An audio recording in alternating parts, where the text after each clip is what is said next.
sort of makes that seem more like a realistic proposition in my mind. I know a lot of people were deriding it. A lot of people were like, if you understand the development of toy cycles, there's no way that they're responding to third parties.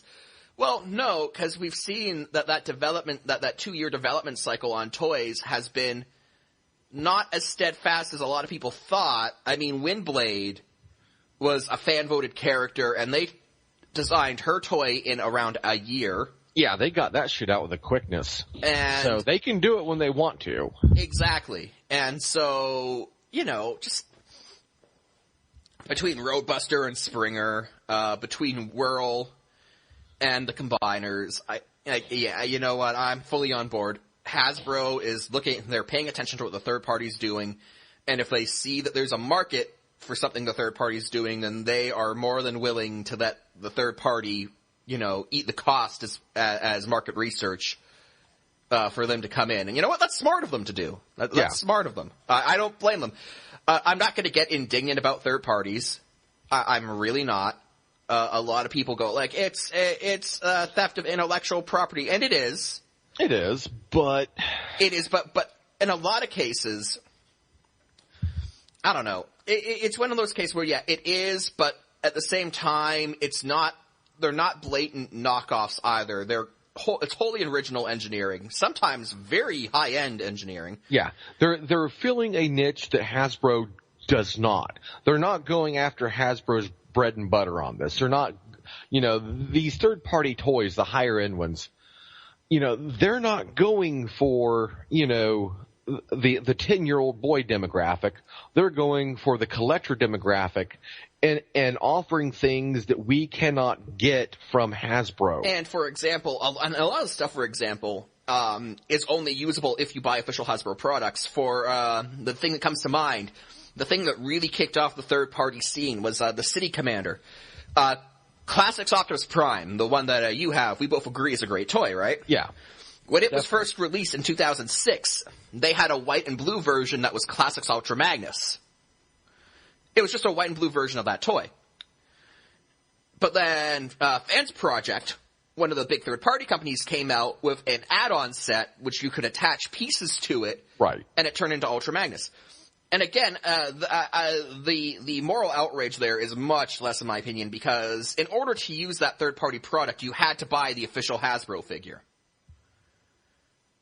And a lot of these third-party figures kind of operate the same way. Battle Tanker is another trailer add-on. Basically, there are trailer add-ons for every version of Optimus Prime / Ultra Magnus out there. There have been combiner add-ons where you take an official Hasbro combiner group, and then you just make some third-party limbs that you switch out, and you need the official Hasbro product to use the full thing. So, I mean, and then you do have entirely independent third-party toys which don't require you to buy Hasbro product, but at the same time, I don't know, I can't find myself to be outraged by it. I mean, certainly if Hasbro came down hard on them and really sicked the legal team after them and took them down, collective limb, there are multiple companies at play here. A lot of whom don't even really talk to each other. But if Hasbro were to really go after the third-party scene, I wouldn't be outraged, because I'd be like, you know what, they're within their right to do that with their own IP, but at the same time, I'm not going to get morally outraged at the concept of third-party either. Yeah, that's pretty much my stance on it too. I mean, I don't think Hasbro actually can shut down some of these because they operate in China. That's been what's saving them for so long, is that legally Hasbro can't get to them. But I've heard people say that Hasbro is considering going after like retailers, like going to online retailers like Big Bad Toy Store. And saying, like, if you sell third-party stuff, you don't get official Hasbro product, and that would be a way to sort of maybe cut it off. I don't know. I see. The thing is, I kind of question how effective that would be. I could see, like, one of these stores that does sell these third-party products saying, well, most others are going to say, yeah, no, we'll stop, which means that if I tell Hasbro to fuck off, they'll have to come to me. So yeah, fuck off, Hasbro. And then you'll see, the prices will probably go up on the third-party stuff even higher than they already are in some cases. But you would see places capitalizing on it and saying, yeah, no, we won't carry Hasbro, we'll carry a third party, because they can go after the resellers all they want. But as long as the demand is there, which it obviously is, it's going to keep happening until there's no demand for it. Indeed. And, you know what, I think that the current status quo is probably going to be maintained. Third-party companies' status, they're operating out of China, I think will continue to save them until there's a drastic change in how China decides to pursue intellectual property laws, which I don't see changing anytime soon. So I see the sort of status quo as remaining the same, and I think it kind of works to everyone's benefit, so I don't think Hasbro's too worried about taking it down. But, not just they get an unofficial means to sort of test ideas out by having them sort of take the risk on a lot of these things. Yeah. And third party benefits from the fact that Hasbro continues to provide a brand that they can sort of leech off of. So yeah, I mean, I think that they are, in fact, using these guys to test market for anything risky or potentially high dollar that Hasbro would have to do. Like Riders. Yeah, exactly. And, I see it all in that scenario, if my theory is correct and it's more of a symbiotic relationship, or simply one where Hasbro says, well, we can't be ours to do anything about it, so we may as well get some good out of it. Indeed. But we're going to move on to, well, another installment of the bad movie Public Defender. Indeed. So, Jack, what do we have this time? This one is actually a listener request from a few months ago that we just hadn't gotten around to yet. Howard the Duck. Yeah. Oh. A movie that is definitely not the worst movie that George Lucas has ever made. I'm going to put that out there right now, and I think I'll get a good bit of agreement on that one statement alone. It is not the worst thing George Lucas has ever made. I'm just saying. See, at least the Star Wars prequels had cool fight scenes. Well,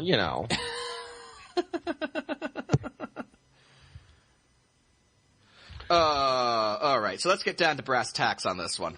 Howard the Duck. This is a movie. Well, in a lot of ways, people say that this actually kind of spurred the development of Pixar.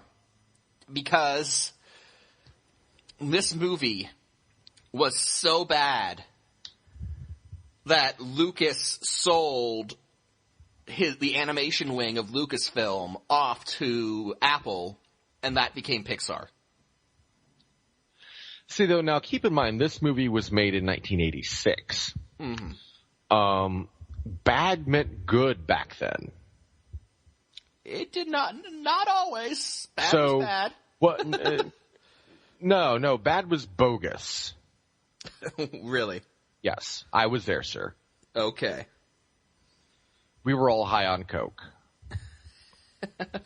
I guess, okay. So, I'm going to start us off from the beginning of the movie, where Howard the Duck lives in a world that is pretty much our world, except everyone is a duck. And right off the bat, this movie starts irritating me because of all the goddamn puns. Everything in this world, in this duck world, is a fucking pun on crap that,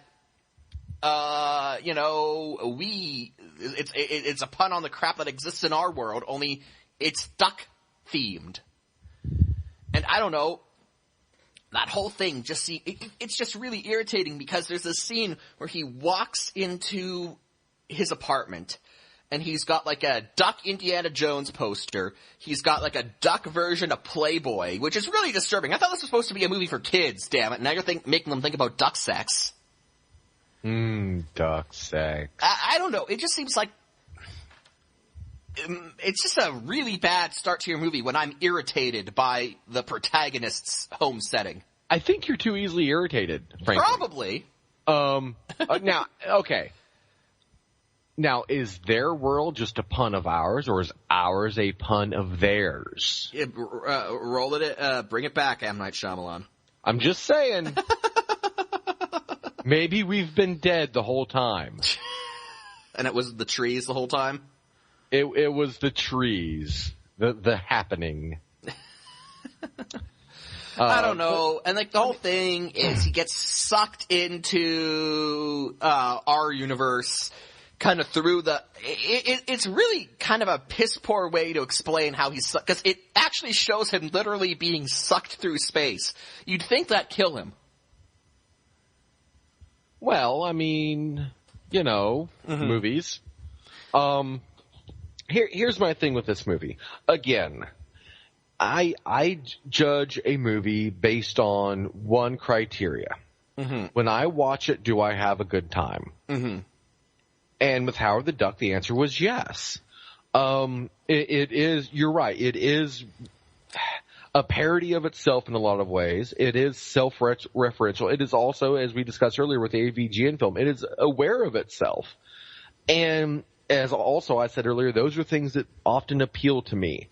Now, granted, when this movie was new in the theaters, back in the day, I did not see it. I didn't see it until, within the last probably 5 or 6 years. Mm-hmm. But I liked it. Now, I'm curious, how do you defend the duck tits? That being that there is a scene when Howard the Duck is being sucked out of his apartment through the vacuum of space. He crashes through the wall of someone's bathroom, of one of his neighbor's bathrooms, and there is a female duck puppet in a bathtub, and you see full-on duck tits. First off, I'm going to say they had to find a very special person to make that puppet. Yes, they did. I didn't, I thought it was funny in a lewd sort of way. And I think maybe that's why this movie kind of got the rap that it did. I mean, this is the 80s. This is the era of Ronald Reagan. Miss voting for that, man. And even though we were coked out of our minds all the time, it was still, compared to now, a much more... There were lines that that you just didn't cross back then that you could do now. You could do that now, I think, and you'd have people fapping to it because now it'd be super over-sexualized and tits would be 5 times bigger and all this other shit. Let's roll it back to the fact that biologically birds do not have breasts. Well, neither do reptiles, but in a lot of sci-fi universes, reptilian women have fucking boobs too.